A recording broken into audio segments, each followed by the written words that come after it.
सर्वांना नमस्कार. डॉक्टर बाबासाहेब आंबेडकर मराठवाडा विद्यापीठ छत्रपती संभाजीनगर आयोजित UGC मालवणी मिशन टीचर ट्रेनिंग सेंटर 15वा ऑनलाईन फॅकल्टी इंडक्शन प्रोग्राम आणि या माध्यमातून आज मी तुमच्यासमोर सेमिनार प्रेझेंटेशन सादर करणार आहे. आणि माझा प्रेझेंटेशनचा जो विषय आहे तो आहे संरक्षण यंत्रणा. माझा रोल नंबर आहे 69 आणि माझं नाव डॉक्टर विठ्ठल गोवर्धन होनाळे, सहाय्यक प्राध्यापक यशवंतराव चव्हाण शिक्षण महाविद्यालय मंगरुळपीर. आपल्यासमोर मी आता सादर करत आहे संरक्षण यंत्रणा.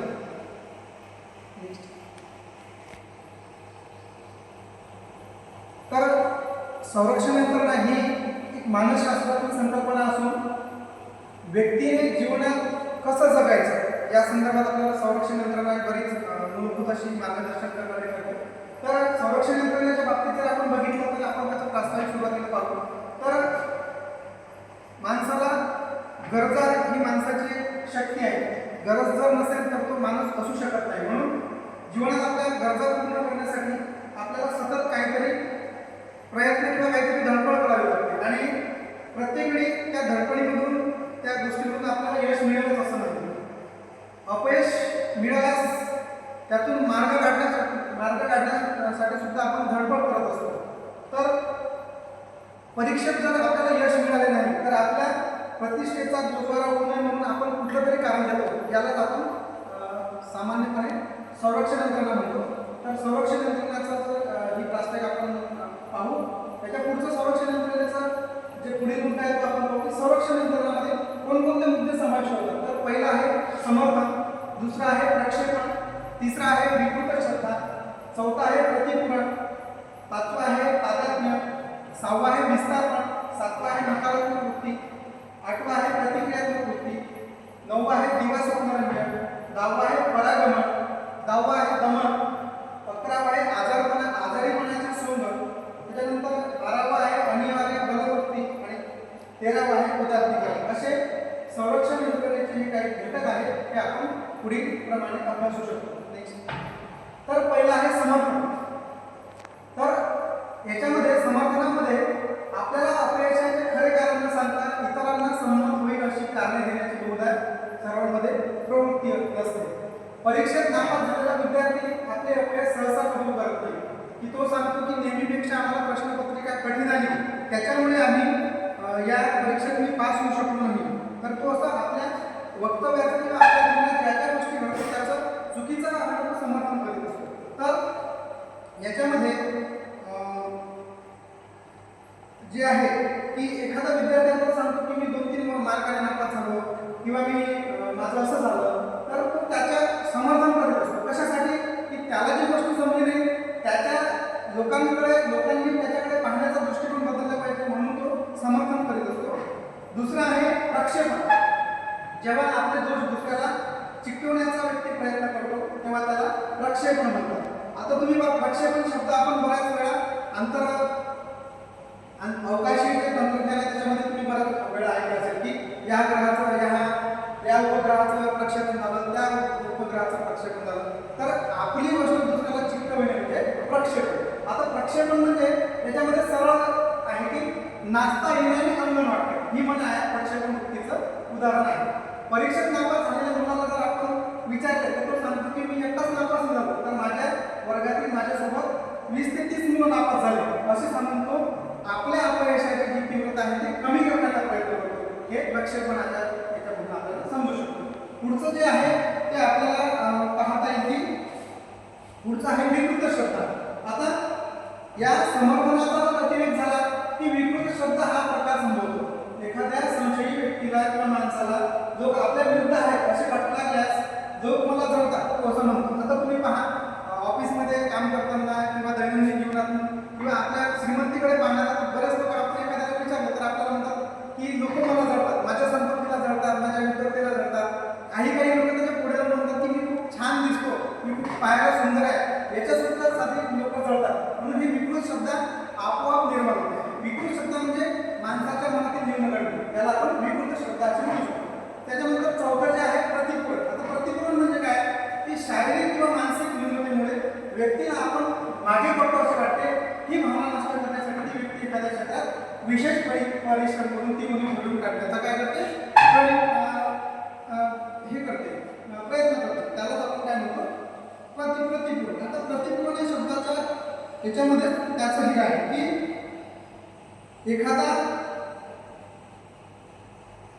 एखादा व्यक्ती हा आपण जी गोष्ट आपल्याला जी जमत नाही त्याच्यापेक्षा वेगळी गोष्ट करून समाजामध्ये आपला मान उंचवण्याचा प्रयत्न करतो, ते प्रतिपूर्णाच्या दरम्यान किंवा माध्यमातून तो करतो. त्याच्या पुढचं जे आहे ते आहे तादात्म्य. आता तादात्म्य म्हणजे काय की ज्या व्यक्तीला यश मिळाले आहे अशा व्यक्तीशी आपली ओळख आहे, आपले नाते आहे असा आभास निर्माण करण्याचा किंवा प्रयत्न करतो, त्याला किंवा तादात्म्य म्हणतो. आता आपली उणीव झाकण्याकरता तो दुसऱ्याचा मोठेपणा आपल्याला चिकवतो. कशाप्रमाणे, आता एखादा एमपीएससी किंवा यूपीएससी मध्ये जो मुलगा मेरिट आला राज्यात प्रथम, तर हा माझ्या रूममध्ये होता, त्याच्यासोबत मी होतो, आम्ही बेंचमेट होतो, तर ते त्याचा तो माझ्या कसा जवळचा आहे आणि मी माझं त्याचं नातं कसं आहे असा अभाव निर्माण करण्याचा प्रयत्न करतो. किंवा एखादा नटी, एखादा अभिनेता हा माझ्या कसा जवळचा आहे हे तादात्म्यातून तो आपल्यासमोर स्पष्ट करत असतो. त्याच्यानंतर विस्थापन. आता विस्थापन म्हणजे काय की वैफल्यामुळे आपण आक्रमक बनतो आणि हे पूर्वी आपण पाहिले आहे. आपल्या मार्गामध्ये ज्या व्यक्तीमुळे अडथळा निर्माण झाला त्या व्यक्तीवर आपण नेहमीच राग व्यक्त करतो. सर्वसाधारण हे ऑफिसमध्ये आपण पाहायला मिळतं की आपला जो बॉस असते, आपण कुठलाही शासकीय ऑफिस असते, कार्यालय असेल, तिथं जो आपला बॉस असते तो तिथं तो कक्ष प्रमुख असतो किंवा तो ऑफिस प्रमुख असतो, तर त्याच्या विरोधात आपण नेहमी राखतो की हा माझं बरं पाहत नाही, आम्हाला वेगळ्याच बनवून पाहतो, तर हे विस्थापनामध्ये येते. त्याच्यानंतरचं जे आहे याला विस्थापनात आपण वड्याचं तेल मांग्यावर काढणे सुद्धा आपल्या भाषेमध्ये म्हणू शकतो. त्याच्यानंतर आहे नकारात्मक वृत्ती. आता आपली आक्रमक वृत्ती मनुष्य निरनिराळ्या प्रकारे दर्शवतो. असहकाराची वृत्ती दाखवून आपला मोठेपणा सिद्ध करण्याची वृत्ती आपण काही वेळा ही दाखवत असतो. आता यालाच आपण काय म्हणतो नकारात्मक वृत्ती. आता अंग्याचा घोडा रस्त्यावर मध्येच थांबतो, त्याला मालकाने कोणतरी खाऊ घातले मारले तरी तो हलवायचा तयार होत नाही. ती वृत्ती माणसामध्ये काही वेळा दर्शवतात. सामाजिक प्रश्न सोडवताना काही प्रकारे सत्ताधाऱ्यांशी चर्चा करतात, या वृत्तीचा अनुभव करतात. आमची अनुभव मागणी पूर्ण होईपर्यंत दुसऱ्या कशाची समाधान होणार नाही असे या नकारात्मक वृत्तीमधून आपल्याला दिसून येते. त्याच्यानंतर आहे प्रतिक्रियात्मक. आता आपल्या मनातील एखादी वासना, एखाद्याबद्दलचा द्वेष इतरांना दिसू नये म्हणून त्या विरुद्ध आचरण करण्याचा जो लढका प्रयत्न करतो त्याला काय म्हणतात प्रतिक्रियात्मक वृत्ती म्हणतात. आता वैयक्तिक वासनांच्या आहारी गेलेला मनुष्य इतरांसमोर वेळी अवेळी नीतिमत्तेबद्दल बोलतो. आता एखादा मनुष्य स्वतः भ्रष्टाचारी असते आणि तो लोकांना सांगतो की मी किती चांगला आहे, हे सांगणं म्हणजे प्रतिक्रियात्मक वृत्ती दर्शवतो. त्याच्यानंतर आहे दिवा स्वप्न. आता माणसाच्या धकाधकीच्या जीवनात आपण तग धरू शकत नाही असे ज्यावेळेस व्यक्तीला वाटते त्यावेळेस माणूस काय करतो पलायनाचा स्वीकार करतो किंवा तो पलायनाकडे जातो. दिवा स्वप्नांमध्ये गुंग होऊन आपल्या ज्या ज्या इच्छा आहेत ते पूर्ण करण्याचा तो प्रयत्न करतो. तर कसे की एखाद्या जर दिवसात स्वप्न पाहतो आणि त्याला सांगतो की मी आता या परीक्षेत मोठा झालो आणि मला खूप मार्क्स पडले, मी नोकरीवर लागलो किंवा नोकरीमध्ये मला बढती मिळाली किंवा एखाद्या प्रेयसीसाठी भेटायला गेलेल्या त्याला तो चांदण्यामध्ये ते पाहतो, म्हणजे दिवसात तो दिवा स्वप्न रंजनामध्ये गुंतून जातो. हे आपल्याला या संरक्षण यंत्रणेच्या मुख्य घटकामध्ये दिसून येते. त्याच्यानंतर दहावा आहे परागमन. आता परागमन म्हणजे काय की धकाधकीच्या प्रसंगांना तोंड न देता आल्यामुळे माणूस आणखी ही पलायन करते आणि मानसिक यंत्रणेचा अवलंब केला जातो. अडचणीच्या वेळेस काही प्रौढी व्यक्ती हताश होऊन लहान मुलांसारखे रडतात. आता परागमन करणे म्हणजे काय की आपण वैयक्तिक आयुष्यामध्ये नवरा बायकोचे भांडण पहा, तर नवरा जर बायकोला जर काय करतो तर बायको म्हणते की नाही मी आता थांबत नाही, मी माझ्या माहेरी देतो. याच गोष्टीला आपण परागमन असे म्हणतो. त्याच्यानंतरचं जे आहे ते आहे दमन. आता दमन म्हणजे काय की आपल्या सामाजिक प्रतिष्ठेला धक्का बसेल असे विचार अशा वाचनात आपण टाकण्याचा प्रयत्न व्यक्तीकडून केला जातो, तेव्हा त्याला आपण दमन असे म्हणतो. आता दमन ही मानसिक प्रकारची गंभीर विकृती आहे. आता या यंत्रणेमुळे ताण थोडा कमी होतो, पण दमन या यंत्रणेमुळे ताण वाढतो. बालकावर जर अमुक करू नको असं प्रकारची बंधने जर घातली तर तो कदाचित आपल्या आत्महत्या करायला सुद्धा प्रवृत्त होतो. म्हणून हे दमन सगळ्यात अपायकारक आहे आणि याचे अपायकारक परिणाम होतात. म्हणून दमन संरक्षण यंत्रणेमध्ये आपण वापरलं नाही पाहिजे किंवा आपण आपल्या मुलांना सुद्धा ते लादलं नाही पाहिजे. त्याच्यानंतर जे 12वं जे आहे ते आहे आजारीपणाचे सोंग. आता कठीण परिस्थितीतून काढता पाय घेण्याचा तिसरा प्रकार म्हणजे आजारीपणाचे सोंग घेणे.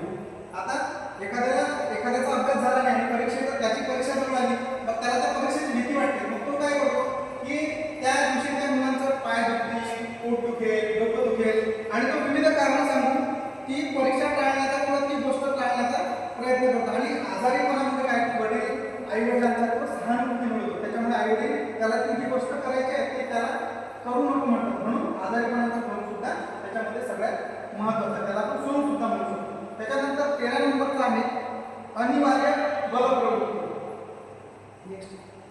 अनिवार्य बलप्रवृत्ती. आता अनिवार्य बलप्रवृत्तीमध्ये वासना दडपण्यामुळे जे दडपण निर्माण होते त्यामुळे एखादी क्षुल्लक दिसणारी कृती व्यक्तीकडून वारंवार केली जाते, त्याला आपण अनिवार्य बलप्रवृत्ती म्हणतो.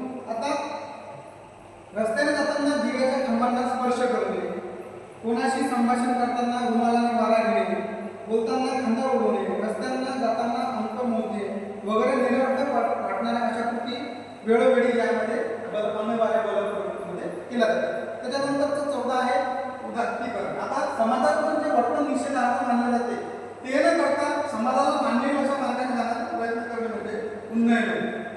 लैंगिक वर्तनावर समाजाचे कडक निर्बंध असतात. आता याच्यामध्ये अशा वर्तनाला मोकळीक दिली तर समाजाचे स्थैर्य मोडकळीशील, म्हणूनच बंधने निर्माण झालेली आहेत. त्यामुळे समाजाला मान्य होतील असेच वर्तन प्रकार मनुष्य आचरतो.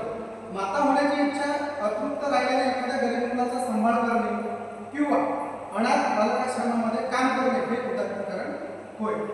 त्याच्यानंतर चित्रकला, शिल्पकला यामधून शृंगारदर्शने समाज मान्य करतो. काव्य, संगीत, नृत्य यामधून व्यक्ती आपल्या भावना व्यक्त करून समाज मान्य अशा मार्गाने जाण्याचा प्रयत्न करत असतो.